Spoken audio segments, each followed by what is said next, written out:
All right, Cindy, thank you. We're learning new details tonight about a man suspected of brutally sexually assaulting an 82-year-old woman and holding her hostage in her home in Hastings. And tonight, the frantic 911 calls that helped lead police to Michael Cooley have been released. He had blood all over him. Okay, where was it at? It was all over him. Okay. It was all over his pants, his arms, his face. Unless he's already killed somebody. I don't know what he's done. After an 8-hour manhunt yesterday, Cooley was found dead just outside of Hastings from an apparently self-inflicted gunshot wound. His body was found not far from a tent in the woods where police say he'd been living. Today, police revealed that Cooley did leave behind a suicide note.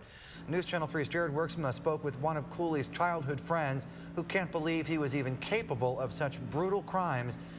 Jared is joining us live in Hastings with that story. Jared.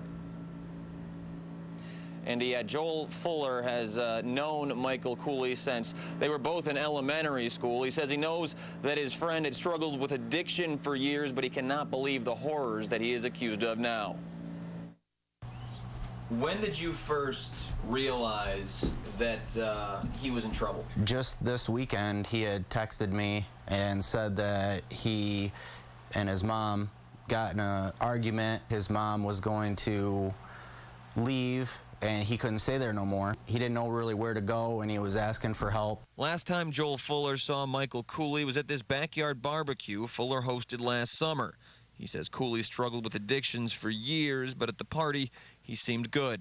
I always talked to him about it, staying off of it, staying clean, and he always assured me that he was, doing good. Last weekend, he says Cooley sent him this message saying, "My parole officer said if I don't have a place to stay, then she has no choice but to put me in jail. My mom said I can't stay there no longer and was calling them to come get me." He didn't want to go back to jail. He was scared about going back to jail. Then Cooley told Fuller about his tracking tether. He had said that he cut it off that Tuesday or Wednesday. What did you tell him when he told you about being on the run?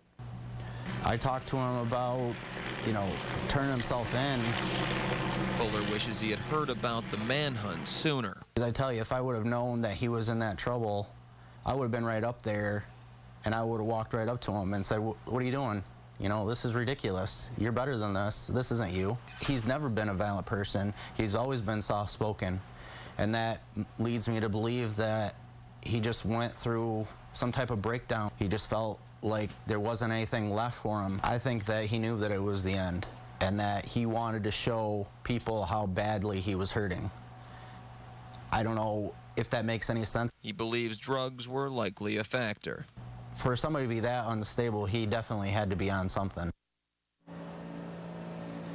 Now, Fuller says he believes that his friend was likely using meth, and some of the side effects for meth users are an out-of-control sex drive, as well as the belief that there are actually bugs under the skin, which will cause many meth users to actually claw or cut at their skin, specifically on the arms, which certainly coincides with the odd behavior that Cooley had in his last hours. Fuller says he is hoping that toxicology results will provide some answers.